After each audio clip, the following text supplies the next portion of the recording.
ఆదికేశవ్ అయితే ఇంక రమ్య విషయంలో కానీ ఇంకా ఆదికేశవ్ చెప్పినా తను వినిపించుకున్న పరిస్థితుల్లో అయితే ఇంక మల్లికని తను వదలలేని పరిస్థితులకు అది వచ్చేసిన తర్వాత ఇంక ఇంట్లో నుంచి వెళ్ళిపోవడానికి కూడా సిద్ధమవుతుంది. ఇంకా రమ్య విషయంలో అయితే ఇంకా ఆదికేశవ గౌతమికి చెప్పినట్టుగానే నీ కూతురు నీకు ఇచ్చేస్తాను అని చెప్పన్న మాటను కూడా పక్కన పెట్టేసి మరి ఇంక రమ్య అయితే మల్లికని బుజ్జిని తీసుకొని అయితే ఇంక వెళ్ళిపోతుంది ఇంట్లో నుంచి.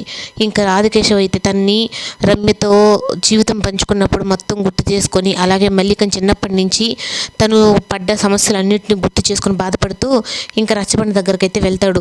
ఒక పక్క కీర్తన అలాగే తన పిన్ని కూడా ఎతుకుతూ ఎటుపోయారు వీళ్ళు అని చెప్పి ఎత్తుక్కుంటూ ఉంటారు. కానీ కేశవ అయితే ఇంకా రచ్చబండ దగ్గరికి వెళ్ళిన తర్వాత మైసమ్మ అయితే ఇంకా అందరిని ఒక్కొక్కరిగా చెక్ చేస్తూ ఉంటుంది. ప్రతి బస్ని హైదరాబాద్ వెళ్ళే ప్రతి బస్సుని చెక్ చేస్తూ ఉంటే ఇంకా లాస్ట్ ఇంకా ఒక ఆఖరి బస్సులో అయితే ఉంటే మల్లిక ఒక పక్క, బుజ్జి ఒక పక్క, రమ్య ముగ్గురు దాక్కొని మరీ ఉంటారు. కానీ మైసమ్మకి అయితే దొరికేస్తారు.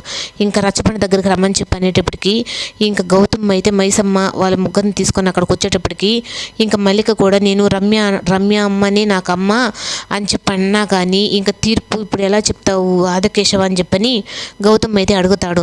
ఇంకా తండ్రిని బిడ్డని వేరు చేయలేను కదా అని చెప్పనని ఇంకా ఆదికేశవ అయితే ఇంకా గౌతమ్కే మల్లిక కూతురు అని చెప్పని అందరికి ముందు నిజమైతే చెప్పేస్తాడు. కానీ రమ్య అయితే లేదు మల్లికని చిన్నప్పటి నుంచి నేనే చాక్కున్నాను, తను నా కూతురే అని చెప్పని అన్నా కానీ ఇంకా మైసమ్మ అందరూ కానైతే గౌతమ్కే మల్లిక దక్కుతుందని చెప్పని అనడంతో ఇంకా బుజ్జి అయితే అక్కడే కళ్ళు తిరిగి పడిపోతాడు.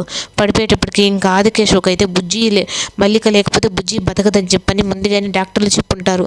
కానీ ఇప్పుడు ఇంకా అదే పరిస్థితి వచ్చిందని చెప్పి ఇంకా ఆదికేశవ్ అయితే గౌతమ్ కాళ్ళ మీద పడి